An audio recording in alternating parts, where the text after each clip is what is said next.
It will be very difficult. Because നമ്മൾ ഒരു toxic environment എന്ന് പറയാൻ ഒരാൾക്ക് തേർഡ് പാർട്ടിക്ക് വന്ന് നോക്കി പറയാൻ ഇതായിരിക്കും. പക്ഷെ നമ്മുടെ ഒരുപാട് ഇമോഷൻസ് ഇൻവെസ്റ്റ് ചെയ്തൊരു സ്ഥലമാണെങ്കിൽ അവിടെ നീ വിട്ടുപോരാനൊക്കെ ഭയങ്കര ഒരുപാട് കമ്മിറ്റ്മെന്റ്സ്. നമ്മളൊക്കെ ഇമോഷണൽ ബീങ്സ് ആണ്.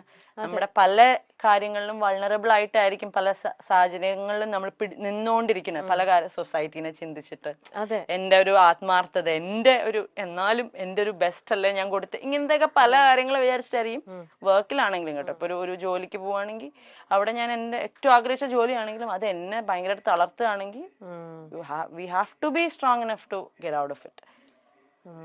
ടോക്സിക് എൻവയോൺമെന്റ് നമുക്കൊന്നും ചെയ്യാൻ പറ്റില്ല, നമുക്ക് അവിടെ നിന്ന് വിടാനേ പറ്റുള്ളൂ.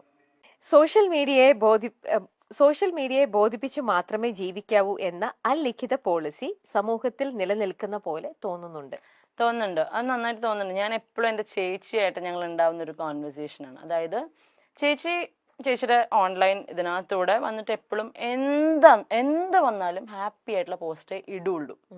പക്ഷെ I always teller, if you are എന്തെങ്കിലും ഒരു റോങ് റൂമറോ എന്തെങ്കിലും വരികയാണെങ്കിൽ അത് അഡ്രസ്സ് ചെയ്യണം. എന്നിട്ട് ഇപ്പൊ സത്യം പറയാണ് വളരെ ജെനുവൻ ആയിട്ട്. ഇപ്പൊ ഞാൻ റീസെന്റ് വേറെ ഇടത്തിൽ ഞാനത് പറഞ്ഞായിരുന്നു. ശരിക്കും പറഞ്ഞാൽ നമ്മൾ നോക്കുമ്പോൾ ഇപ്പൊ നമ്മളിപ്പോ ഭയങ്കര നല്ല കാര്യങ്ങൾ ചെയ്യുന്ന ഒരാളാണ്, ഈ ഒരു ഇമേജ് മാത്രം പുറത്ത് കാണിച്ചാൽ ആൾക്കാർക്ക് നമ്മളെ ഇഷ്ടപ്പെടും. പക്ഷെ നമ്മൾ വളരെ ജെന്യുവൻ ആയിട്ട് നമ്മുടെ നമ്മൾ പാളിയ ഡെസിഷൻസ് ആണെങ്കിലും നമ്മുടെ എന്തെങ്കിലും നിലപാടുകളാണെങ്കിലും വന്ന് പച്ചയ്ക്ക് പറയുന്ന ആൾക്കാർക്ക് ഭയങ്കര വിമർശനമായിരിക്കും.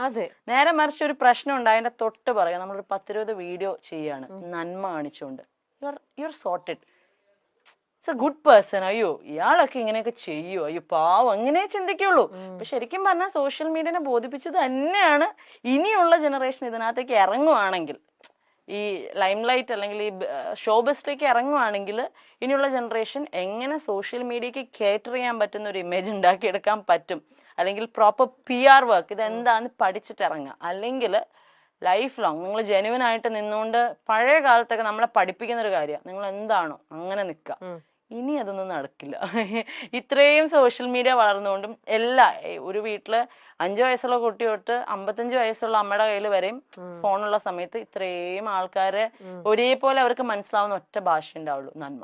ഈ നന്മ മാക്സിമം കാണിച്ചുകൊണ്ട് എത്ര ഉഡായിപ്പാണെങ്കിലും നിങ്ങൾ ആൾക്കാരെ കൺവിൻസ് ചെയ്യാൻ പറ്റും. I have always felt so social മീഡിയയിൽ വന്നിട്ട് ജെനുവിനിറ്റിയേക്കാൾ കൂടുതൽ ബിൽഡ് എൻ ഇമേജ്. ഒരു ഫേക്ക് ഫേസ് വേണം അപ്പോ. അബ്സല്യൂട്ട്ലി. കാരണം ഇപ്പൊ ഞങ്ങളുടെയൊക്കെ കേസിൽ ഇപ്പൊ ഞാനൊക്കെ ഇങ്ങനെ വന്ന് നിന്ന് സംസാരിച്ചിട്ട് എന്ത് മാത്രം ഹേറ്റ് ഉണ്ടായത്. എന്നാൽ ഞാൻ ഈ പറയുന്ന ആരെങ്കിലും ഒരാൾ എന്തെങ്കിലും ചെയ്ത് ഉപദ്രവിച്ചിട്ടുണ്ടോ? I haven't. My sister has not. അപ്പം അതിനകത്തുള്ള കാര്യം. നേരെ മറിച്ച് ഞാൻ ഒരുപാട്, ഇപ്പം ഞങ്ങളുടെ പേഴ്സണൽ ലൈഫിലുള്ള കാര്യമല്ല പറയുന്നത്, ഞാൻ ഒരുപാട് പേരെ എനിക്ക് പേഴ്സണൽ ലൈഫിൽ ലോക കള്ളന്മാരായിട്ടുള്ളവരെ അറിയാം. പക്ഷെ അവരൊക്കെ ഭയങ്കര നല്ല ഇമേജ് കൊണ്ടു നടക്കുന്ന ആൾക്കാർ. കള്ളന്മാര് മാത്രമല്ല കള്ളികളും ഒരുപാട് പേരുണ്ട്. പക്ഷെ അവർക്കൊക്കെ മീഡിയയിൽ അവരുടെ പ്രൊഫൈല് കയറിയ നന്മ മാത്രമേ ഉള്ളൂ. കളിക്കാൻ അറിയാം അവർക്ക്.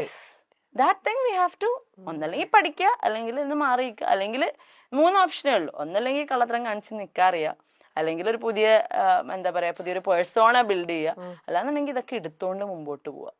അപ്പൊ ഞങ്ങൾ ആ 3ാമത്തേല് കുറെ കാലമായിട്ട് അങ്ങനെ. പിന്നെ ഞങ്ങൾ ഒരു കള്ളത്തരം കാണിച്ച് തുടങ്ങിയിട്ടും കാര്യമില്ല, അത് ഏക്കില്ല. അപ്പൊ നമ്മൾ ട്രൈ പോലും ചെയ്യുന്നില്ല.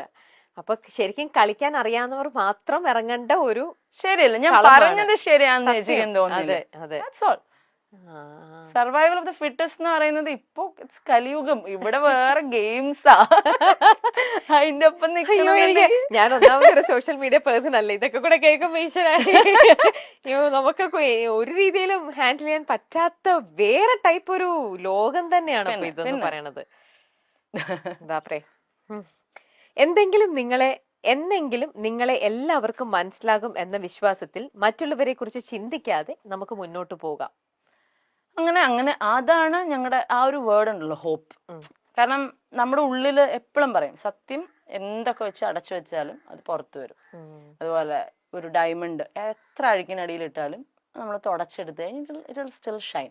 അപ്പം ഞങ്ങളുടെ വീട്ടിൽ എൻ്റെ അച്ഛനമ്മയൊക്കെ ഒരുപാട് വിഷമിച്ചിരിക്കുമ്പോൾ അവർ പറയുന്നത്, നമുക്കൊരു ദിവസം വരും, ആ ദിവസത്തിന് വേണ്ടി വെയിറ്റ്. അത് പറയുമ്പോൾ എനിക്ക് ഇമോഷനാവും. Wait for that day and will wait. അത് ഇത്രയും ഡീപ്പായിട്ട് കുറെ കാര്യങ്ങൾ പറഞ്ഞപ്പോഴത്തേക്ക് അത് കഴിയുന്നു പോയതാ. ഇല്ല, ഐ ക്യാൻ അണ്ടർസ്റ്റാൻഡ് അബ്രാമി. ആ ഒരു ഇപ്പൊ ഞാനും ഇത്ര പുറമേ നല്ല ഇത്ര നാളും നിങ്ങളുടെ പ്രോബ്ലംസ് കണ്ടുവരുന്നത്. ഇപ്പം when I'm talking to you, ഇത് ആ ഒരു ഇതിലൂടെ പറയുമ്പോ ഇത് എനിക്ക് അഭിരാമി എത്ര ചിരിച്ചോണ്ടാണ് പറയുന്നെങ്കിലും എനിക്ക് ആ ഉള്ളിൽ നിന്ന് അതിന്റെ ആ ഒരു മാസ്ക് ഇച്ചിരി പൊട്ടിപ്പോന്നു അതാ കരഞ്ഞ്. ഇവർ എന്റെ കണ്ടെന്ന് അറിയുന്നു. നമുക്ക് ആ ഒരു പെയിൻ ശരിക്കും നമുക്കത് മനസ്സിലാവും. നിങ്ങള് നോയിങ്ലി അൺനോയിങ്ലി എന്തൊക്കെയല്ലേ നിങ്ങളത്. അപ്പൊ അതെന്തായാലും അത് ഒരു സമയം ഇപ്പൊ എന്തായാലും ഞങ്ങളുടെ അച്ഛൻ മുകളിലും ഉണ്ട്. സോ പുള്ളി അവിടെ നിന്ന് ഗെയിംസ് കളിച്ചോളും. ഞങ്ങൾക്ക് കളിക്കാൻ പറ്റാത്ത games he'll do it for us. അപ്പോൾ വി ഡു ബിലീവ്. അതായത് ഇത് മാത്രമല്ല, ഈ പറയുന്ന ചേച്ചിയുടെ പ്രീവിയസ് മാരേജിന്റെ കാര്യം മാത്രമല്ല, ഓൾ ടുഗെദർ നമ്മൾ അങ്ങനെ ഒന്നും ചെയ്യാത്ത വളരെ ജെന്യുവൻ ആയിട്ട് നിന്നിട്ടുള്ള ആൾക്കാരാണെന്ന് ഒരു പോയിന്റിൽ പ്രൂവ് ആവും. Will wait for that. We have to. കാരണം പാപ്പു എന്ന് പറയുന്ന ഒരാളുടെ മുമ്പിൽ ഞങ്ങൾക്ക് അത് കാണിച്ചു കൊടുക്കാനുണ്ട്. പിന്നെ ആ കുഞ്ഞിന്റെ ഒരു പ്രയാസം ദൈവം ഞങ്ങളുടെയൊക്കെ പിന്നെയും പോട്ടെ, കുഴപ്പമില്ല. പക്ഷെ ഈ പറയുന്ന ഒരു എനർജിയൊക്കെ മുകളിലുണ്ടെങ്കിൽ ആ കുഞ്ഞിന്റെ ഒരു സാധനം കാണാതിരിക്കില്ല. അപ്പം that day will come for sure.